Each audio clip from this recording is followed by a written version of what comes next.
नाचने वाली,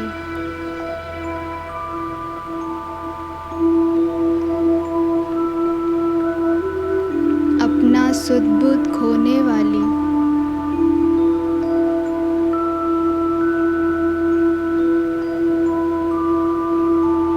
मैं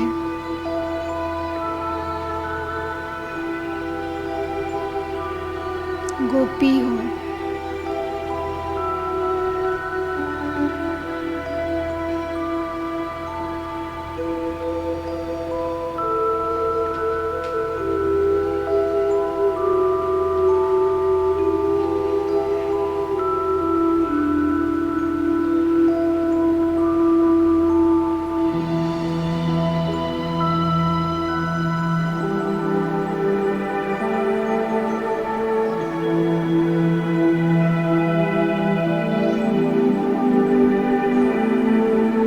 मैं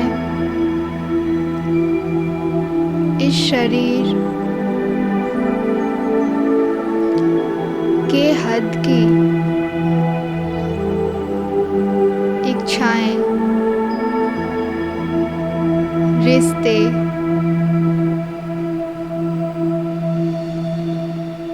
पदार्थ,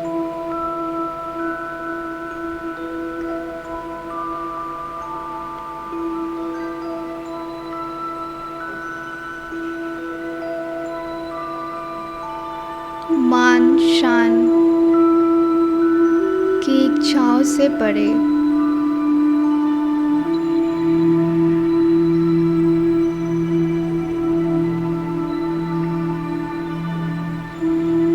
इन हद की चीजों को छोड़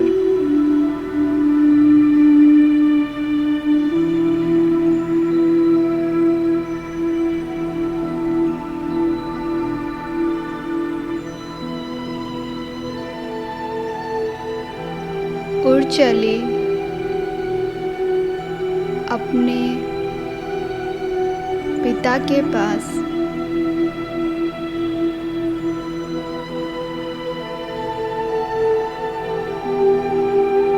सूक्ष्म वतन में,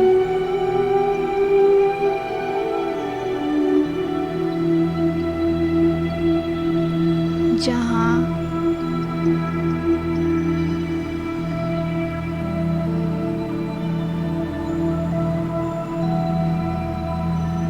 कोई हद नहीं है।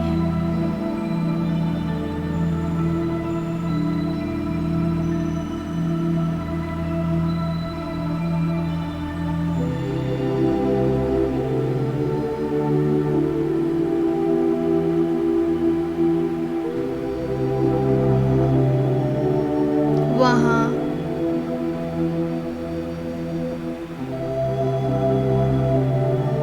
बाबा मुझे देख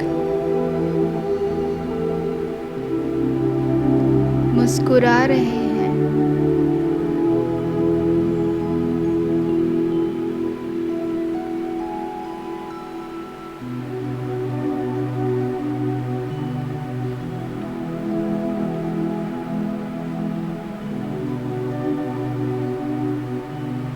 और अपने नजरों से मुझ आत्मा को निहाल कर रहे हैं।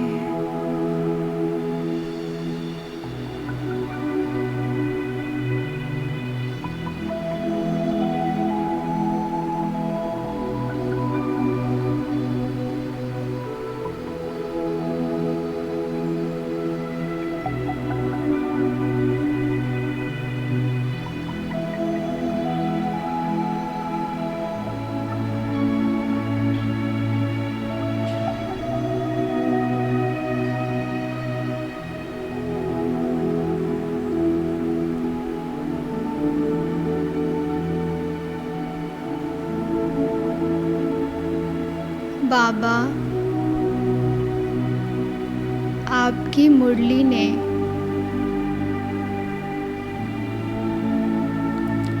मुझ आत्मा को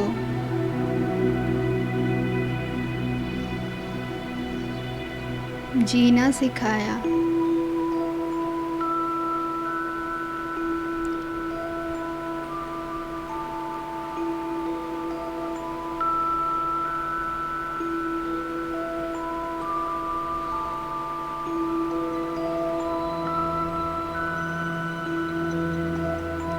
आपकी तरह निस्वार्थ सेवा करना सिखाया।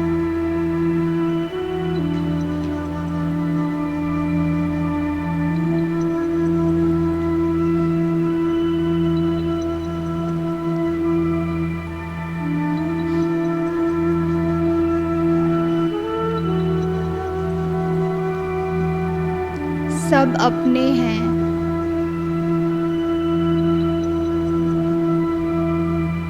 कोई भी पराया नहीं।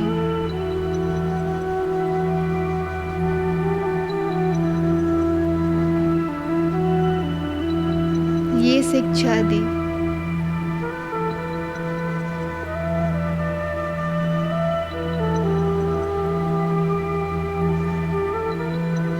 जैसे आप हमेशा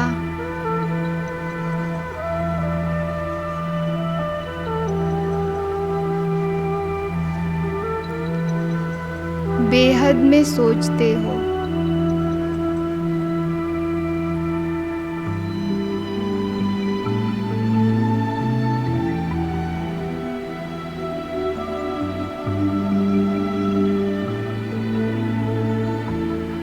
वैसे ही मैं आत्मा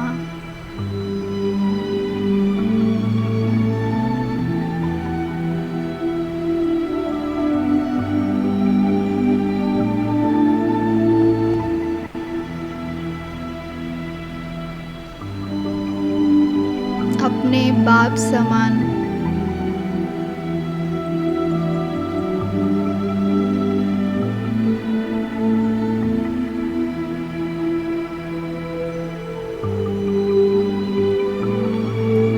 बेहद में सोचने वाली, करने वाली, सबकी दुआ लेने वाली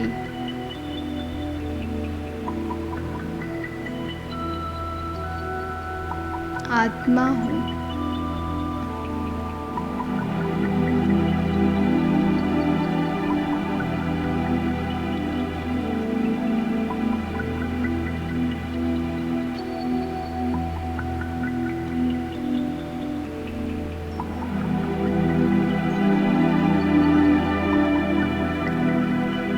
बाबा, आपकी मुरली ने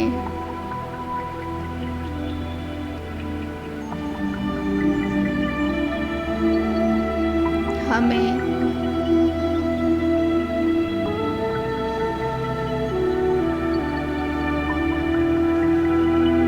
कितने झमेलों से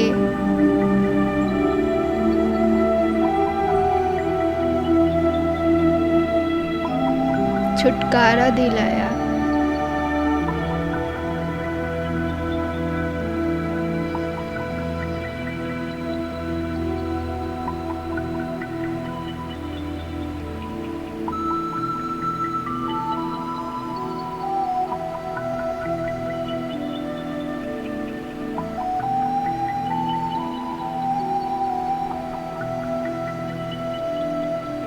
रावण की जंजीरों से छूटना सिखाया।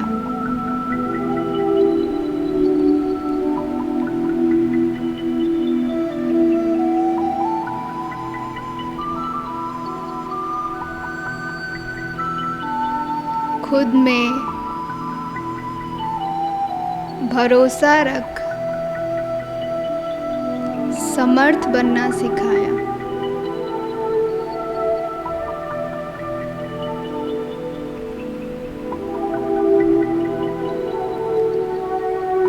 आत्मा को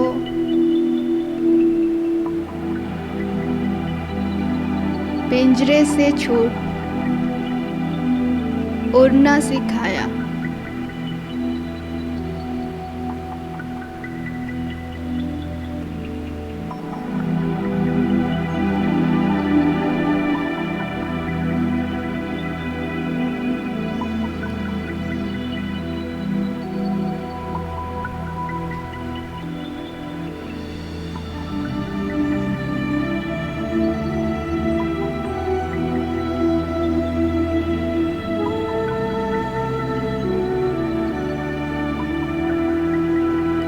अब तो यही संकल्प है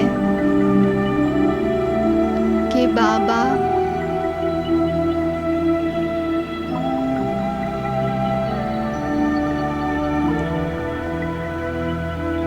आपके जैसा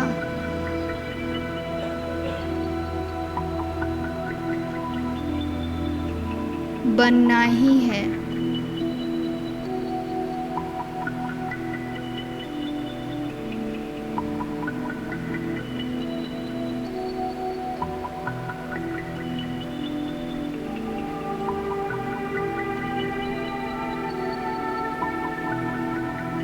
आपने इतना कुछ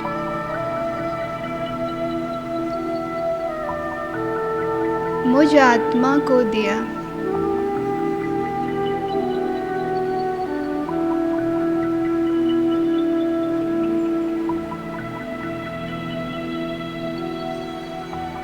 अब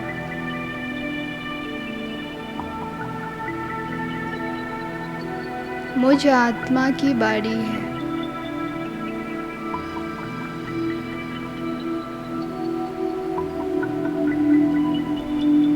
आपका बहुत बहुत बहुत शुक्रिया। शुक्रिया बाबा।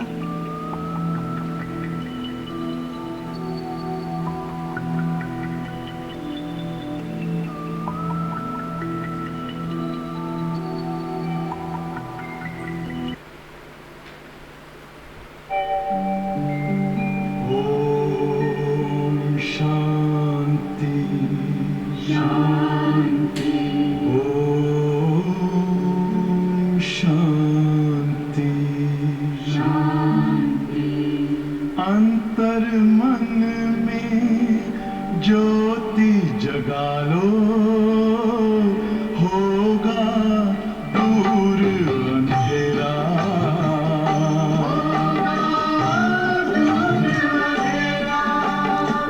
शिव का कर लो ध्यान, आ रहा पावन पुण्य सवेरा।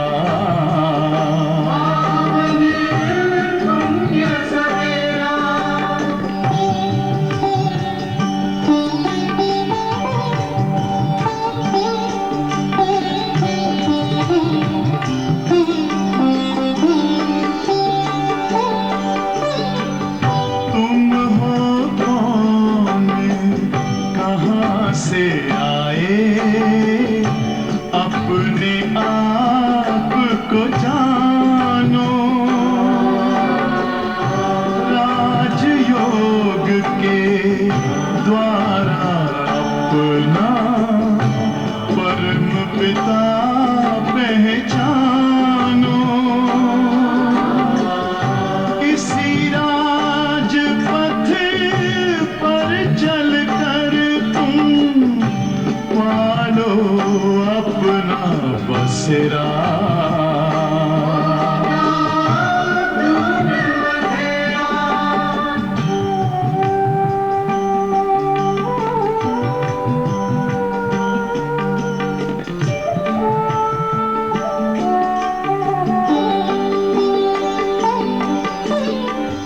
तुम हो आत्मा तन से न्यारे, परमात्मा को प्यारे।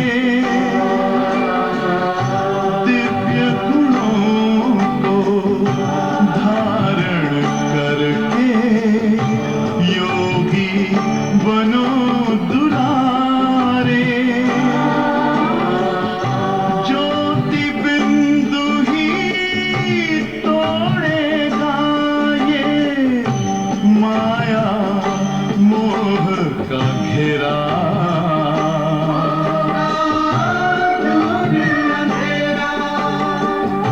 अंतर मन में ज्योति जगा लो, होगा दूर अंधेरा।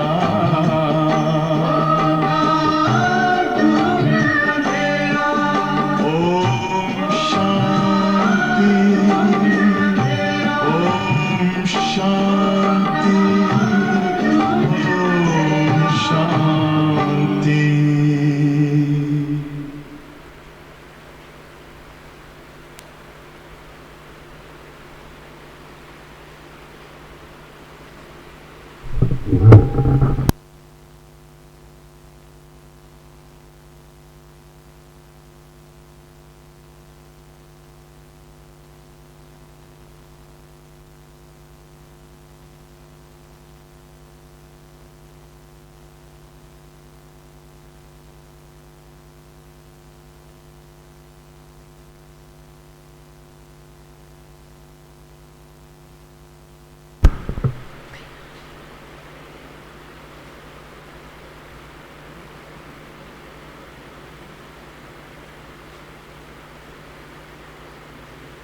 ओम शांति।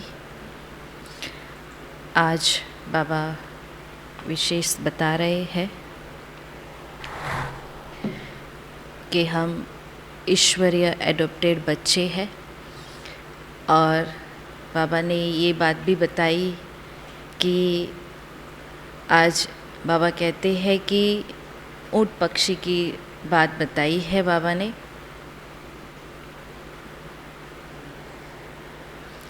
जैसे ऊँट पक्षी होता है, उसको बोलो कि उड़ो, तो कि मैं तो ऊँट हूँ, और फिर उसको वज़न उठाने का बोलो तो कहता है कि मैं तो पक्षी हूँ, है ना। तो बाबा आज विशेष ये बात बता रहे हैं। आज 15 अगस्त की साकार वाणी है। आज का मेन सार है, मीठे बच्चे तुम हो ईश्वर के एडॉप्टेड बच्चे।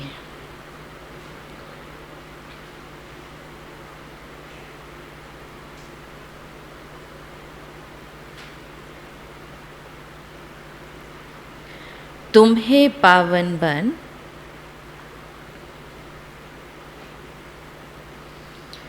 पावन दुनिया का वर्षा लेना है।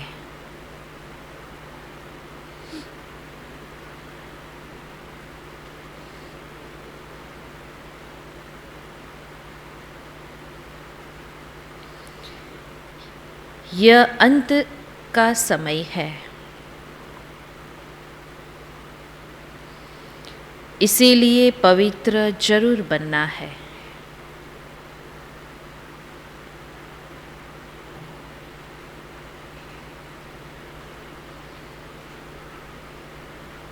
फिर प्रश्न है, इस समय के मनुष्य को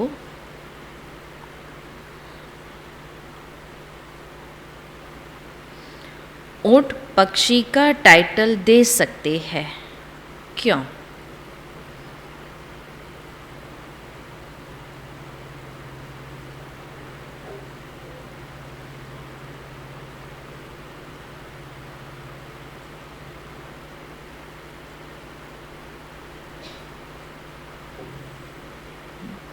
क्यों दे सकते हैं?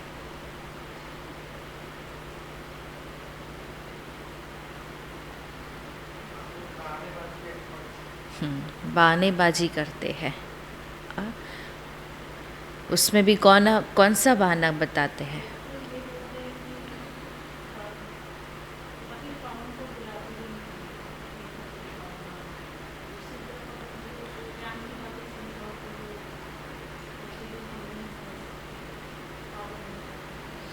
पावन नहीं बन सकते, और वैसे बुलाते हैं कि पतित पावन आओ। और क्या बताते हैं?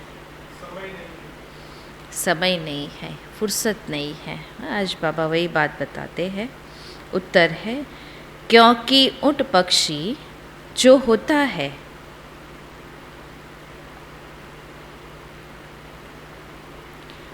उसे कहो उड़ो तो कहेगा पंख नहीं, मैं ऊँट हूँ।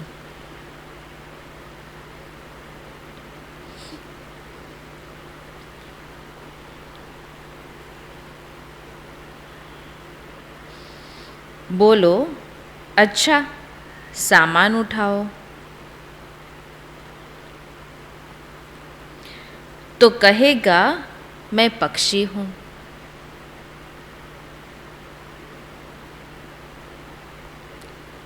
ऐसे ही आज के मनुष्यों की हालत है।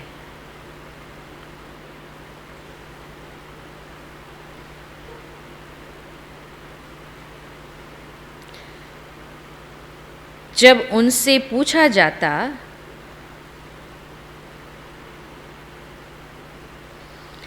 तुम अपने को देवता के बजाय हिंदू क्यों कहलाते हो,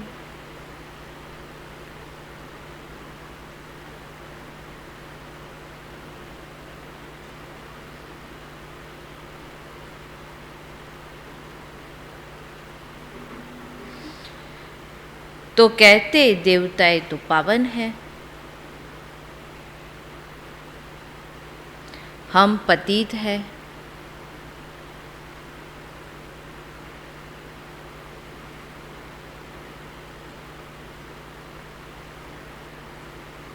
बोलो अच्छा, अब पतित से पावन बनो।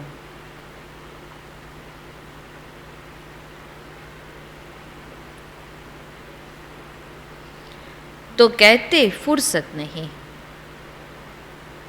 तो कहते फुर्सत नहीं।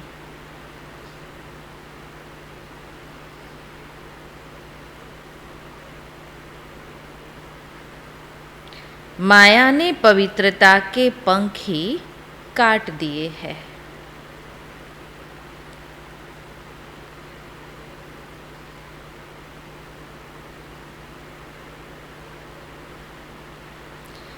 इसीलिए जो कहते हमें फुर्सत नहीं, वह है ऊंट पक्षी।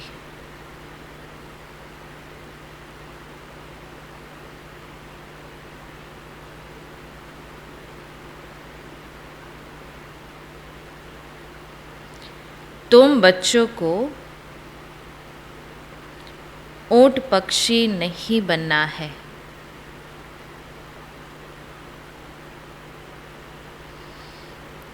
गीत है ओम नमो शिवाय। ओम शांति। यह किसने कहा? अपने से प्रश्न पूछना है। ओम का अर्थ मनुष्य ने अनेक प्रकार का बनाया है। बाबा कहने से 1 सेकंड में वर्षे के अधिकारी बन जाते हैं। बच्चा पैदा हुआ, कहेंगे वारिस पैदा होगा। फिर सगीर से बालिग होता है। यहाँ भी ऐसे है। बाबा को जाना, पहचाना और क्या हुआ? और वर्षे का मालिक बना।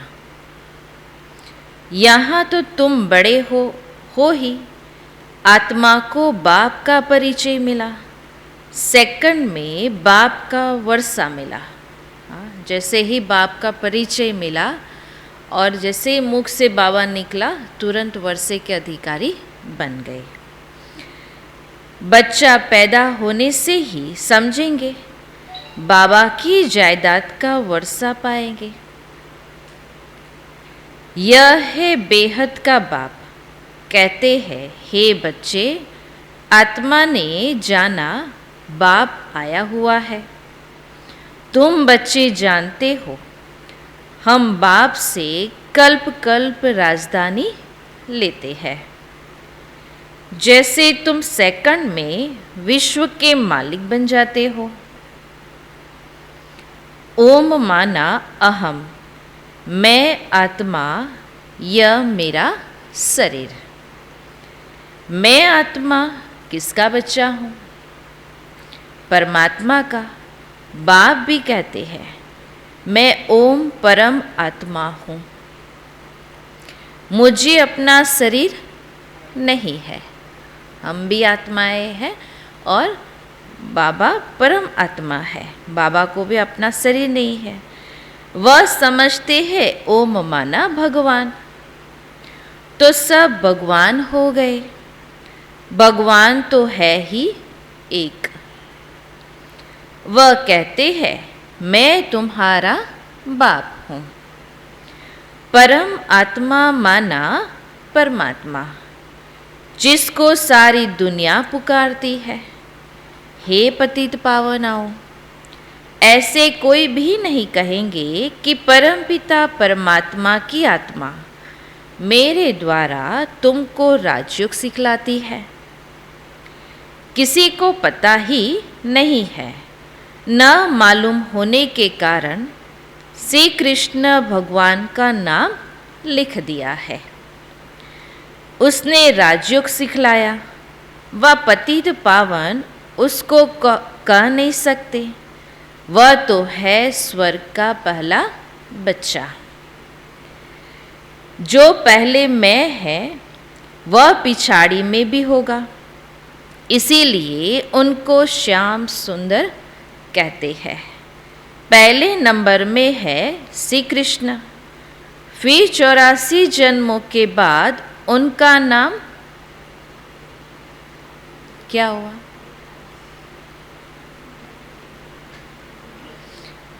उनका नाम ब्रह्मा एडॉप्ट होता है। बाप आकर बच्चों को एडॉप्ट करते हैं। तुम हो एडॉप्टेड बच्चे, ईश्वर के बच्चे। तुम्हारी माँ भी है, बाप भी है, प्रजापिता भी है। फिर बाप कहते हैं इनके मुख से कहता हूँ। किनके मुख से? ब्रह्मा के मुख से। तुम मेरे बच्चे हो।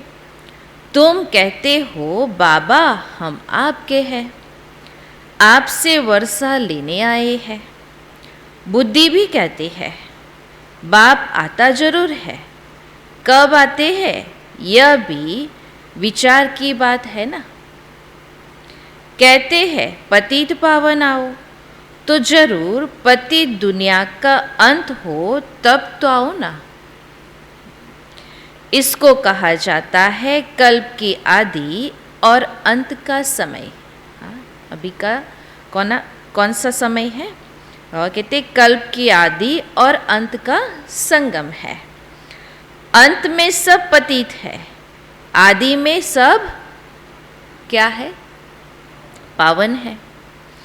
अंत में पतित दुनिया का विनाश होता है, पावन दुनिया की स्थापना होती है।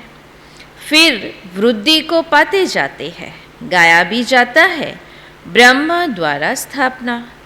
यह है त्रिमूर्ति। तुम जानते हो शिव बाबा के बच्चे सब कौन है? ब्रदर्स है। फिर जब रचना होती है तब भाई बहन बनते हैं। माता पिता क्यों कहते हो? भविष्य वर्षा लेने के लिए।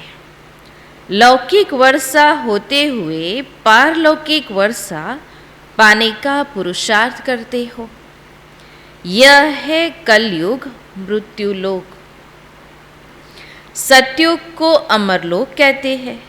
यहाँ तो मनुष्य अकाले मर पड़ते हैं।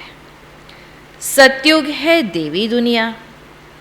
आदि सनातन देवी देवता धर्म रहता है। हिंदू धर्म तो कोई है ही नहीं। आदम शुमारी जब निकलती है तो पूछते हैं आप किस धर्म के हो? हम कहते हैं क्या कहेंगे? हम कहते हैं हम ब्राह्मण धर्म के हैं। तो वो लोग हिंदू धर्म में लगा देंगे, क्योंकि वह ब्राह्मण भी हिंदू धर्म में आ जाते हैं। आर्य समाजी लोग जो है उनको हिंदू धर्म में लगा दिया है। वास्तव में हिंदू धर्म तो कोई है नहीं। यूरोप में रहने वालों को यूरोप धर्म वाला थोड़ी ही कहेंगे। धर्म तो क्रिश्चियन है ना।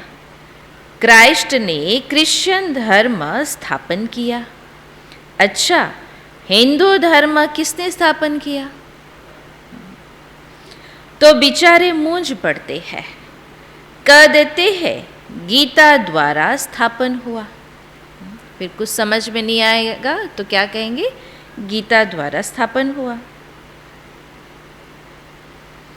तो समझाया जाता है गीता के द्वारा तो आदि सनातन देवी देवता धर्म की स्थापना हुई। तुम तो देवता धर्म के हो। तो कहते हैं देवताएं तो बहुत पवित्र थे, हम तो पतित है।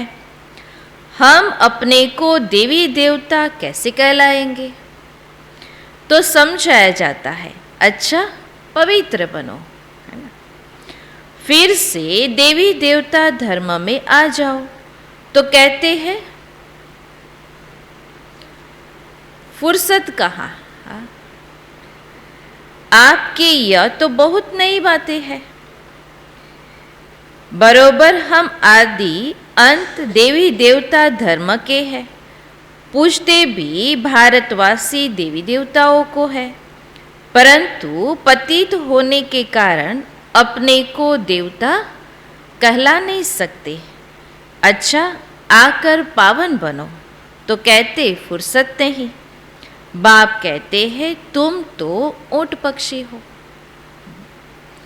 पूछा जाता है तुम देवता क्यों नहीं कहलाते, तो कहते हम पतित है। अच्छा, पतित से पावन बनो तो कहते फुर्सत नहीं। ऊंट पक्षी को कहो उड़ो तो कहेगा पंख नहीं। ऊंट हूँ, बोलो अच्छा सामान उठाओ तो कहेगा हम तो पक्षी हूँ। तो बाप कहते हैं माया तुम्हारे पवित्रता के पंख काट देती है। अब सावन के महीने में शिव की पूजा करते हैं, व्रत रखते हैं, है ना। अभी श्रावण मास चल रहा है तो लोग ये मास में सब ज़्यादातर व्रत करते हैं और शिव की पूजा करते हैं। तुम्हारे लिए श्रावण मास है ज्ञान बरसात का। कौन सा समय है? ज्ञान बरसात का समय है। तुम पवित्र बन पवित्र दुनिया का मालिक बनते हो। मनुष्य व्रत रखते हैं भोजन ना खाने का। बाप कहते हैं विष नहीं खाओ। इस पर भी समझाना पड़ेगा। शिव को बहुत पूजते हैं। अब शिव बाबा कहते हैं पवित्रता का व्रत रखो। वो व्रत रखने की बात नहीं है कि नहीं खाना है ना। लेकिन बाबा क्या कहते, कौन सा व्रत रखना है? पवित्रता का व्रत रखना है। मैं आया हूँ पवित्र देवी देवता धर्म स्थापन करने। यहाँ तो पावन कोई है नहीं। पवित्र देवी देवता होते हैं सतयुग में। वह विष से पैदा नहीं होते, नहीं तो उनको संपूर्ण निर्विकारी क्यों कहते। लक्ष्मी नारायण राधे कृष्ण आदि को कहते ही है संपूर्ण निर्विकारी। यहाँ तो सब पतित है जिनमें कोई गुण नहीं है ना। सतयुग में क्या है? 16 कलाएं संपूर्ण है और अभी कोई गुण नहीं है क्योंकि इम्प्योर है। खुद कहते हैं हम पतित नीच हैं। बाप कहते हैं मेरी मत पर चलकर तुम संपूर्ण निर्विकारी बनो। संपूर्ण निर्विकारी कब बनेंगे? जब बाबा की मत पर चलेंगे तो तुम इन लक्ष्मी नारायण जैसा मालिक बनेंगे। तुम्हारी पढ़ाई कितनी भारी है। मनुष्य से देवता बनने का पुरुषार्थ करो। विश्व का मालिक बनना है। सतयुग में देवी देवताओं का राज्य था ना। अब फिर से देवी देवता धर्म की स्थापना हो रही है। तुम पवित्र बन स्वर्ग का वर्षा लेते हो। स्व माना आत्मा। आत्मा को राजाई मिलती है, उनको स्वराज्य कहा जाता है। मनुष्य तो है देह अभिमानी। देह अभिमान से कहते हैं हमारा राज्य। यहाँ तुम कहते हो हम आत्मा है, इस शरीर के मालिक है। हम महाराजा बनेंगे। हमको सतयुग में पवित्र शरीर मिलेगा। अभी क्या है? अभी तो पतित है। जैसे आत्मा वैसे शरीर। आत्मा में खाद पड़ी है। आत्मा पहले सच्चा सोना थी। पहले आत्मा क्या थी?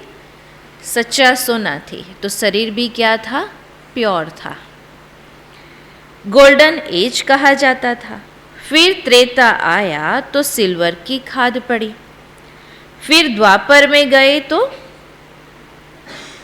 क्या हुआ? तो तांबा पड़ा। इस समय आत्मा झूठी तो शरीर भी झूठा, इसको कहा ही जाता है झूठ खंड। अभी बाप के साथ योग रखने से अलाई निकल जाएगी, इसको योग अग्नि कहा जाता है। जेवर से किचड़ा निकालने के लिए आग में डाला जाता है, यह भी योग अग्नि है, जिसमें खाद भस्म हो और हम क्या बनेंगे? हम सच्चा सोना बन बाप के साथ चले जाएंगे। हाँ, क्या कहते बाबा? योग अग्नि से क्या होगा? खाद भस्म होगी और हम क्या बन जाएंगे? सच्चा सोना बन जाएंगे। और क्या होगा? हम बाबा के साथ चले जाएंगे। बाप कहते हैं तुम मेरे साथ चल पड़ेंगे, सतयुग में सच्चा सोना मिलेगा। अब श्री कृष्ण को सावरा क्यों कहते हैं? कृष्ण का नाम रूप तो बदल जाता है। तुम गोरे थे, तुम्हारे में खाद पड़ी है, अभी बिल्कुल आयरन एजिड बन पड़े हो। अब मैं सोनार हूँ, बच्चों को भट्ठी में डाल देता हूँ। देखो बाबा क्या कहते कि बाबा क्या है? सोनार है। तो सोनार क्या करता है? सोने को अग्नि में डालता है ना, भट्टी में डालता है, और उसमें से क्या होगा? सच्चा सोना बाहर आएगा और वो जो खाद होगी वो भस्म हो जाएगी। तो बाबा भी क्या करता है? हम आत्माओं को भी क्या करते? भट्टी में डालते हैं। हाँ, हम भी क्या करते? योग अग्नि की भट्टी में जाते हैं और फिर बाबा से योग लगा के हम सच्चा सोना बनते हैं। बम्बोर को आग लगेगी, सबके शरीर खत्म हो जाएंगे। आत्मा तो अविनाशी है। एक तो योग अग्नि से पवित्र बन जाएंगे, बाकी सब सजाए खाकर हिसाब किताब चुक्त कर फिर जाएंगे। यह ईश्वर की भट्टी है। कोई ऐसी वैसी भट्टी नहीं है। बाबा कहते ईश्वर की भट्टी है, सबको पावन बनाने के लिए। यह है ज्ञान का सागर, उनसे तुम ज्ञान गंगाएं निकली हो। फिर मनुष्य ने उस पानी की गंगा को समझ लिया है। वहाँ देवता की मूर्ति भी रखी हुई है। वास्तव में तुम हो भगवान के बच्चे। हाँ, हम किसके बच्चे हैं? भगवान के बच्चे हैं। ज्ञान गंगाए जो फिर देवता बनते हो। जब स्वर्ग में आएंगे तब तुमको देवता कहेंगे। वहाँ आत्मा शरीर दोनों ही पवित्र है। अभी तो पतित है। भारत गोल्डन एजेड है, फिर सिल्वर कॉपर आयरन एज बनेगी। फिर गोल्डन एज में बाप ले जा रहे हैं।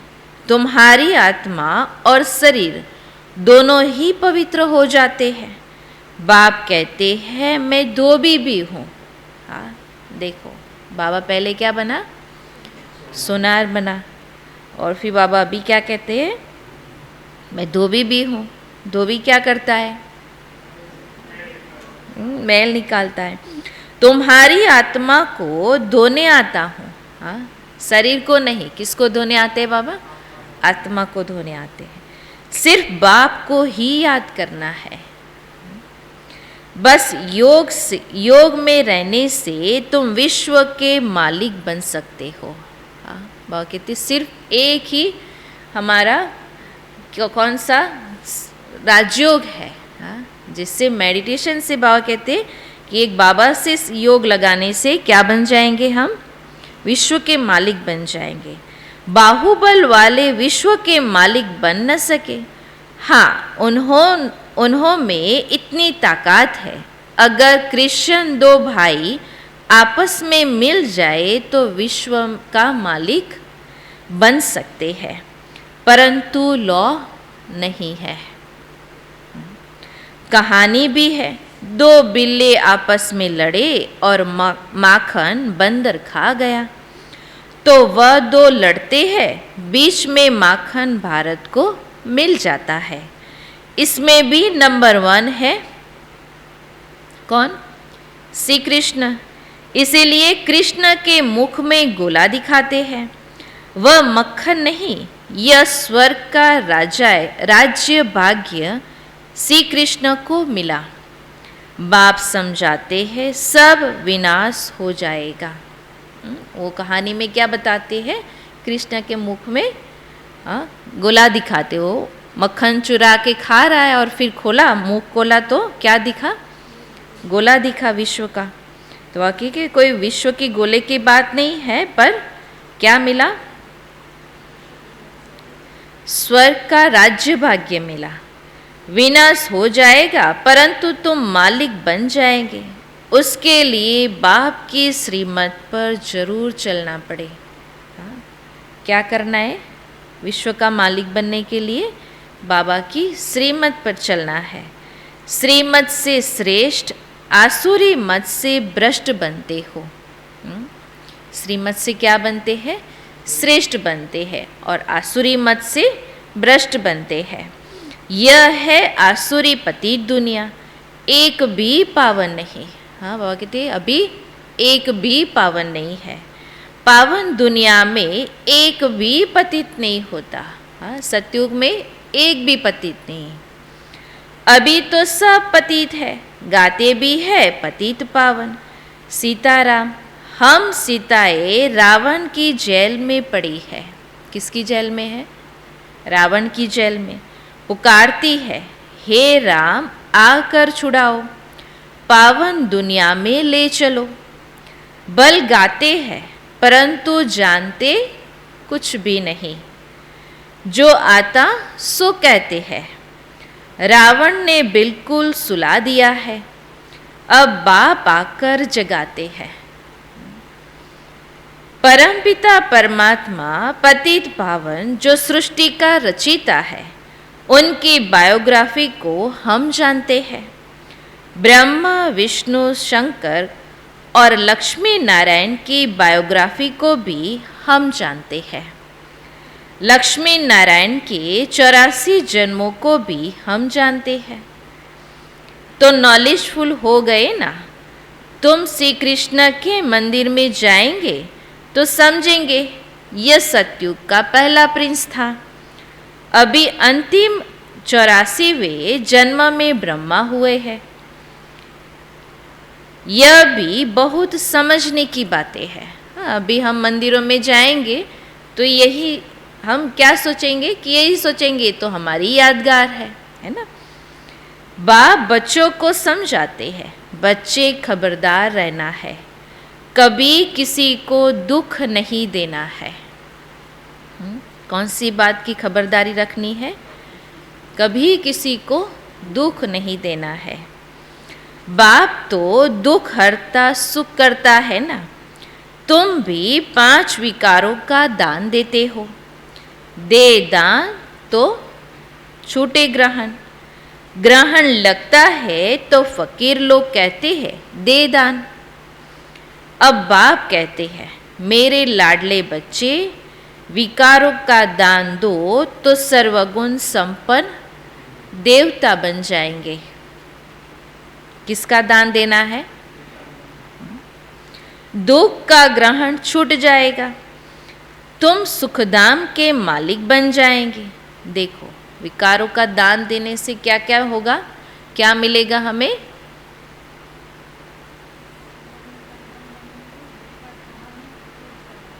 और सुखधाम के मालिक बन जाएंगे। इसीलिए 5 विकारों का दान लिया जाता है। यह तो अच्छा है ना। अभी तुम्हारे ऊपर विकारों का ग्रहण लगने से एकदम क्या बन गए हैं? एकदम काले बन पड़े हो। हम तुम्हारे से विकार ही मांगते हैं और कुछ नहीं मांगते। बाप समझाते हैं अब तुम बच्चों को आत्मा अभिमानी बनना है। मैं आत्मा हूँ, परमात्मा को याद करना है। वर्षा उनसे लेना है, इसीलिए देही अभिमानी बनो। हाँ, बाबा कहते वर्षा लेना है तो क्या करना पड़ेगा? देही अभिमानी बनने का अभ्यास करना है। देवताएं आत्मा अभिमानी बने हैं। अब मुझ बाप को याद करने से ही तुम्हारे पाप भस्म होंगे। हाँ, देखो बाबा ने पाप भस्म करने का उपाय बताया। क्या करना है? बाप को याद करना है, तभी पाप भस्म होंगे। और लोगों को याद करने से पाप भस्म नहीं होगा। हम रक्षा करेंगे, तुम मुझे याद ही नहीं करेंगे तो रक्षा क्या करेंगे? बाप कितना समझाते हैं, यह बातें कोई शास्त्र में नहीं है, वह है भक्ति मार्ग की सामग्री। बाप तो तुम्हें सद्गति में ले जाने के लिए पढ़ाते हैं। मैं इस शरीर द्वारा तुमको समझाता हूँ, यह मेरा शरीर नहीं है। कहते ब्रह्मा तन कोई मेरा शरीर नहीं है, मैं तो ये तन का आधार लेता हूँ। यह तो इनकी पुरानी जूती है, लॉन लिया है। मैं इनमें प्रवेश करता हूँ, फिर पावन बनाता हूँ। कितना अच्छी रीति बाप समझाते हैं। अच्छा, मीठे मीठे सिक्के लदे बच्चों प्रति माता पिता बाप दादा का याद प्यार और गुड मॉर्निंग। रूहानी बाप की रूहानी बच्चों को नमस्ते। रूहानी बच्चों की रूहानी बाप दादा को याद प्यार गुड मॉर्निंग और नमस्ते। क्या कहा आज बाबा ने? योग से विश्व के मालिक बनेंगे। और क्या बनेंगे? और क्या होगा? हाँ, ऊंट पक्षी बनकर बहाना नहीं बनाना है, सच्चा सोना बनना है। कैसे बनेंगे सच्चा सोना? बाप से योग लगा के, योग अग्नि से हम आत्मा सच्चा सोना बनेगी। और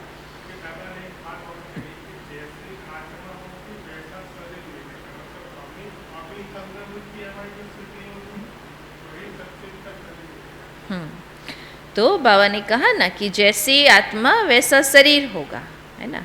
तो अभी कैसी है आत्मा? इम्प्योर है ना। तो शरीर भी इम्प्योर है। तो सतयुग में क्या होगा? दोनों ही प्योर होगा। कभी किसी को दुख नहीं देना है। बाबा ने खबरदारी रखने की बात बताई कि कभी किसी को दुख नहीं देना है। क्यों नहीं दुख देना है वो भी बताया। क्योंकि हम दुखहर्ता सुखकर्ता के बाप के बच्चे हैं, इसीलिए किसी को दुख नहीं देना है। और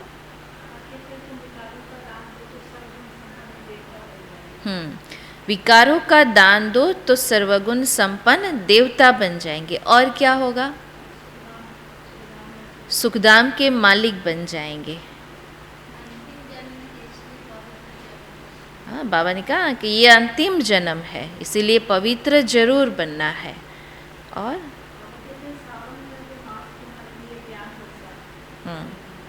है ना। तो वो कहती ये कौन सा मास है? सावन मास है। तो इसमें क्या हो रही है? अभी हमारे ऊपर ज्ञान वर्षा हो रही है, तो उससे क्या होगा? हम पवित्र बन जाएंगे, है ना। ज्ञान लेंगे, बाबा के साथ योग लगाएंगे तो पवित्र बन जाएंगे। और बाकी कोई व्रत रखने की कोई बात नहीं है ना। और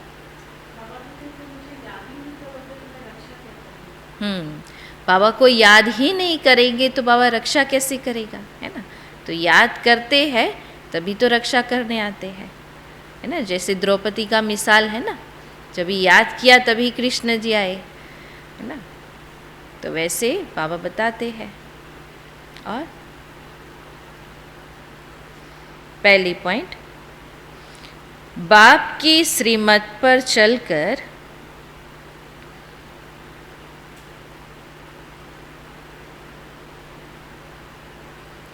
संपूर्ण निर्विकारी बनना है।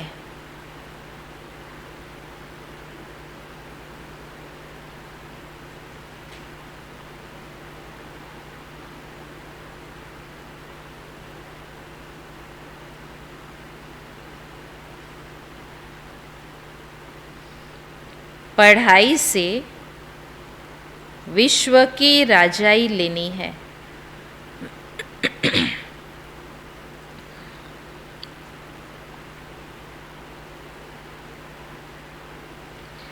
आत्मा में जो खाद पड़ी है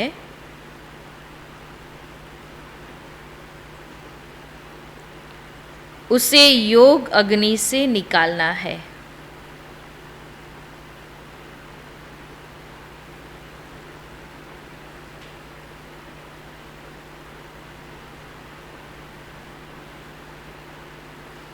दूसरी पॉइंट, आत्म अभिमानी बन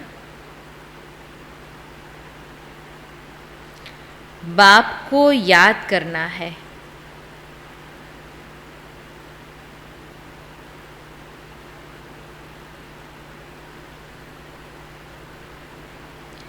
जितना याद में रहेंगे उतना बाप रक्षा करता रहेगा।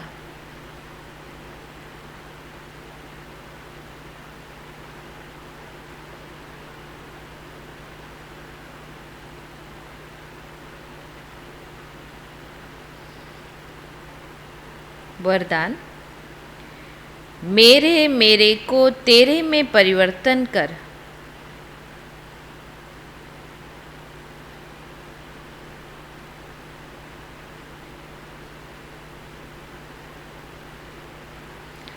श्रेष्ठ मंजिल को प्राप्त करने वाले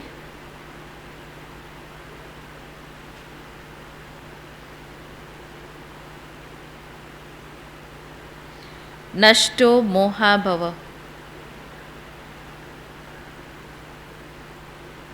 मेरे को तेरे में परिवर्तन कर श्रेष्ठ मंजिल को प्राप्त करने वाले नष्टो मोहा भव। विस्तार है, जहाँ मेरापन होता है वहाँ हलचल होती है।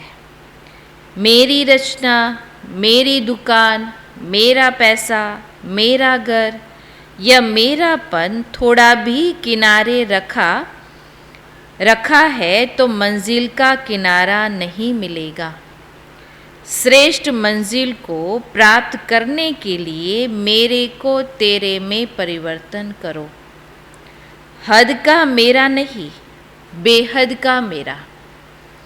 वह है मेरा बाबा। बाबा की स्मृति और ड्रामा के ज्ञान से नथिंग न्यू की अचल स्थिति रहेगी और नष्टो मोहा बन जाएंगे। स्लोगन, सच्चे सेवाधारी बन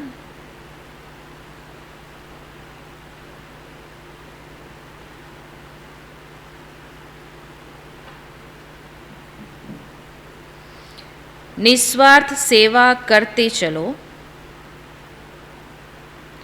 तो सेवा का फल स्वतः मिलेगा।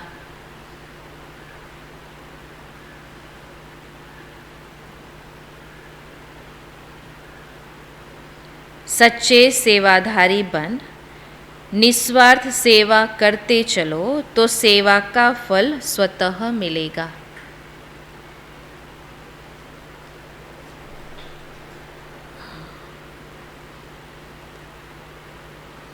आज की चिंतन की पॉइंट रहेगी, सच्चे सेवाधारी की निशानियाँ क्या होगी।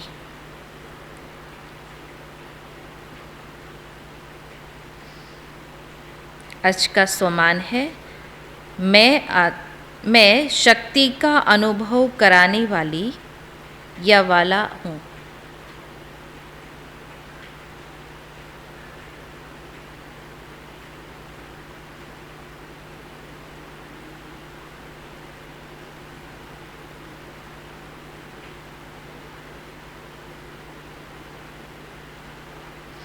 फिर आज की पॉइंट है, अभी विशेष यही करना है कि वायुमंडल को और पावरफुल बनाओ।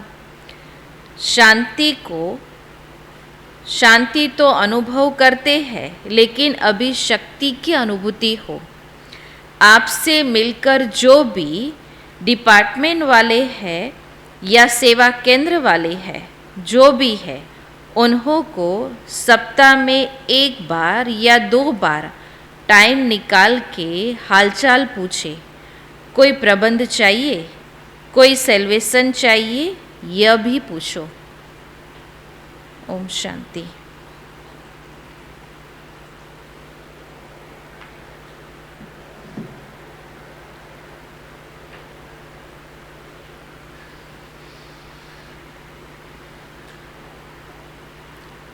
प्रदीप भाई चिंतन सुनाएंगे।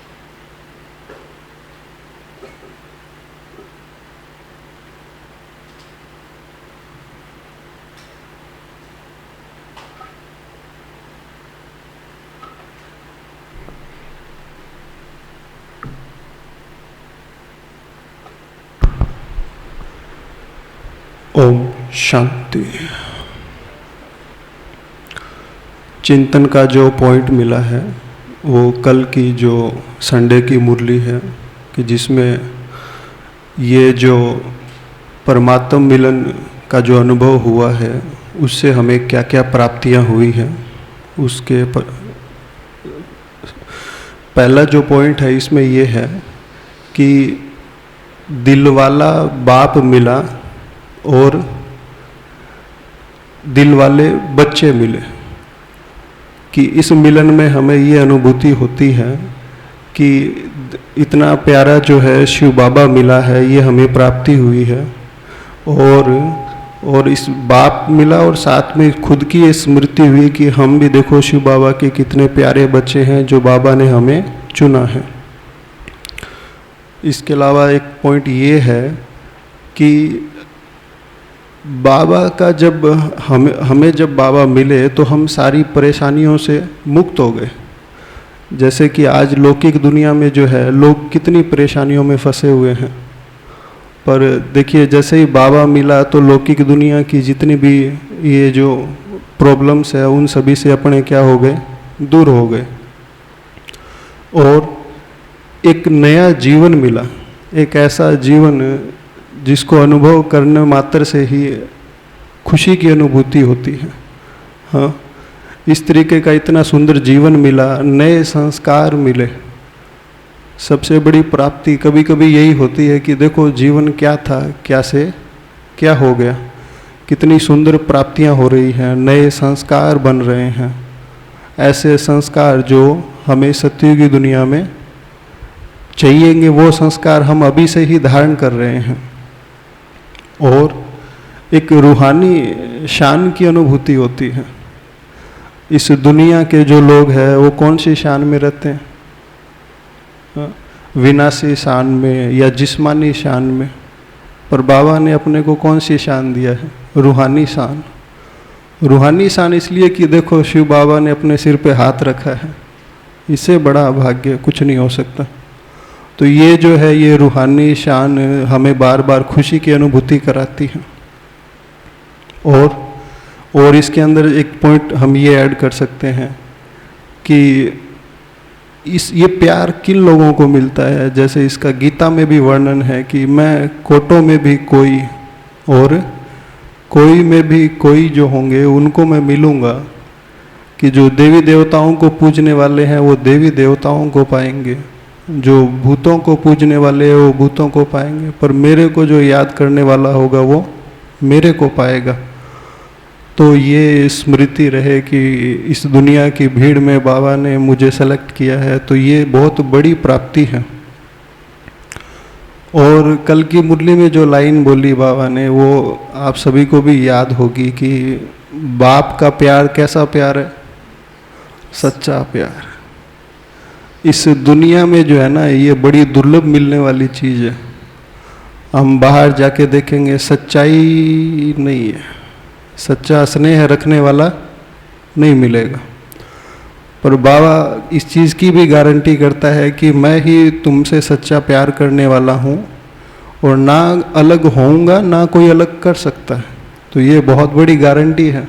अच्छा मान लो इस दुनिया में चलो कोई लौकिक प्यार करने वाला मिल भी गया तो उसके खो जाने का क्या लगता है, हमेशा डर लगता है, कल को उनको कुछ हो ना जाए, फिर क्या होगा, कैसे होएगा। और यहाँ जो है जिंदे जी तो बाबा को याद करते ही हैं, अच्छा शरीर छूट जाएगा तो उसके पास ही चले जाएंगे, तो और बहुत बढ़िया हो गए। तो ये स्मृति, ये प्राप्ति की अनुभूति कराता है।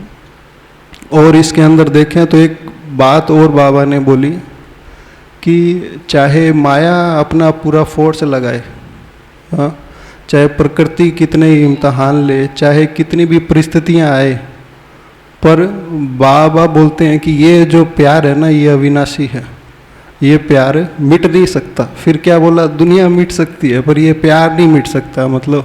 तो ये चीज़ जो है ना हमें स्मृति में रहे तो बहुत बहुत खुशी रहे हमें। एक पॉइंट इसमें अपने ये ऐड कर सकते हैं कि सर्वश्रेष्ठ संबंध की अनुभूति और सर्व प्राप्तियों की अनुभूति, अगर हम दिल से बाबा को याद कर रहे हैं तो किसी भी संबंध में खालीपन की अनुभूति नहीं होगी। और प्राप्तियां मैं समझता हूँ कि स्थूल तो आकर्षित करेगी नहीं, और बेहद की जो प्राप्तियां हैं उनसे बाबा भरपूर कर ही देता है ये चीज़। दूसरा, बाबा मिला तो एक चीज़ और ये संगम युग पे देखने को मिली कि नथिंग न्यू का, जैसे आज फिर बोला है नथिंग न्यू का, कि ये दुनिया, ये सब कुछ, ये जो हो रहा है धर्म के नाम पे जो मर्जी हो रहा है, ये सब नथिंग न्यू है। पुरानी दुनिया जानी है, नई दुनिया आनी है। तो ये विजय हुई पड़ी है। कभी कभी ऐसे लगता है बाबा दुनिया परिवर्तन कर रहे हो आप, तो बोले बच्चे पक्का काम करेंगे, दुनिया परिवर्तन करके ही दिखाना है। तो ये प्राप्ति, ये अनुभूति हुई है। और बाबा ने एक चीज़ ये बोली कि अभी मैं मिला हूँ ना, तो अभी हिम्मत से आगे बढ़ो, कोई दिक्कत वाली बात नहीं है, उमंग उत्साह में रहो, अथकपन की अनुभूति करते रहो। ये हो गया। एक पॉइंट और ऐड करना चाहेंगे इसमें कि जैसे वो जो मुरली थी ना, वो अव्यक्त मुरली थी 13/2/1992, मतलब 1992। उसमें बार बार बाबा स्नेह का जिक्र कर रहा था। पहले मैंने वो डेट नहीं देखी थी, फिर डेट देखी तो पता चला कि 13 फरवरी है। तो लौकिक दुनिया में जो है ना 14 फरवरी को लोग जो है ना एक तरीके से प्यार वाला दिन के रूप में मनाते हैं। तो बाबा बार बार प्यार है बच्चों से, बच्चों का बाप से, तो वो बार बार बोल रहे थे। तो एक बाबा ने उसमें ये लाइन बोली कि पूरा संगम युग किस रूप में बनाओ, प्रेम दिवस के रूप में। एक पॉइंट इसमें हम ये ऐड कर सकते हैं जो बहुत श्रेष्ठ प्राप्ति है कि बाप मिला तो सर्व आकर्षणों से मुक्त हो गए।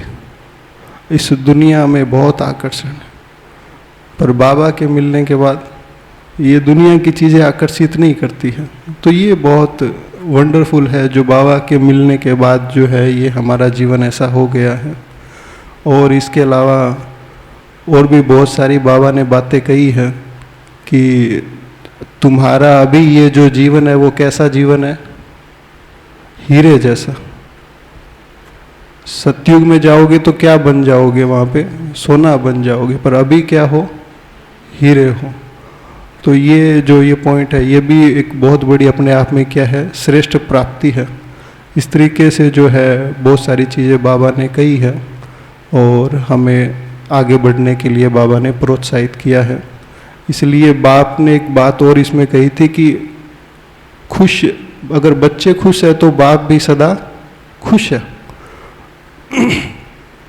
हमने एक वीडियो देखी थी अव्यक्त बाप दादा मिलन की, जिसमें सभी बड़े वरिष्ठ और दादियाँ बाबा के सामने थे और बता रहे थे कि बाबा दिल्ली में एक प्रोग्राम हुआ है, बहुत अच्छा प्रोग्राम हुआ है, चारों तरफ ज्ञान सुनाया है, मीडिया में भी आया है, सब बहुत अच्छा रहा। तो बाबा बोले अच्छा है, अच्छा है। तो उस टाइम बाबा ने ये लाइन भी बोली थी कि सेवाएं होती रहेंगी, ज्ञान का प्रसार भी होता रहेगा। बाप इसलिए खुश है कि बच्चे खुश हैं, एक छत के नीचे बैठे हैं और सभी खुश हैं। बाप को इस चीज़ का नशा है कि ये मेरा परिवार है। लौकिक दुनिया में तो देखो कितना कुछ, घरों में भी और बाहर भी कितनी अशांति और दुख का माहौल है। तो इस तरीके से जो है वो पॉइंट जो है ये स्मृति में रहता है। और एक लास्ट पॉइंट और बताना चाहूँगा कि जैसे बाबा ने बोला ना कि प्यार मिट नहीं सकता या साथ छूट नहीं सकता, इस तरीके से। तो हमें याद आता है कि करीब पूरा हॉल भरा हुआ था, अव्यक्त मिलन का चल रहा था। बाबा मुरली क्लास करा रहे थे और मुरली क्लास कराते कराते वापस वतन में चले गए। फिर सभी को समझ नहीं आया, 2 मिनट का शायद मैक्सिमम ये टाइम होगा। फिर 2-1 मिनट में वापस बाबा आए, फिर वापस क्लास जारी कर दिया। मुरली क्लास पूरी हो गई। अगले दिन बहन भोग लेने गई, बाबा को पूछा, बाबा कल जो मिलन हुआ उसमें आप बीच में कहीं चले गए थे क्या? बाबा ने बोला हाँ बच्ची मैं चला गया। तो बाबा क्या हुआ था? मेरे भगत पे संकट आया हुआ था, इसलिए मैं उसकी मदद करने चला गया था। ऐसा हमें सुनने में आया था उस संदेश के द्वारा। तो मतलब ये चीज़ ये और समझाती है कि देखो वो भक्त वाला बच्चा है, तो उसके लिए बाबा इतनी बड़ी सभा छोड़ के 2 मिनट के लिए चला गया। तो हम तो बाबा के एकदम बढ़िया वाले बच्चे हैं। तो उस तरीके से अगर हम ये स्मृति रखें ये सारी चीज़ें, तो ये कोई जीवन साधारण नहीं है। ये संगम युग का ये जो समय है बहुत श्रेष्ठ है, और इसी स्मृति में हम रहें, यही प्रभु मिलन है। ओम शांति।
ओम शांति।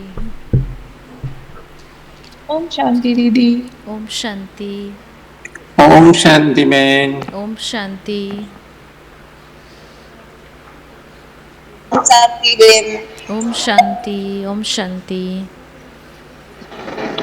ओम शांति दीदी। ओम शांति।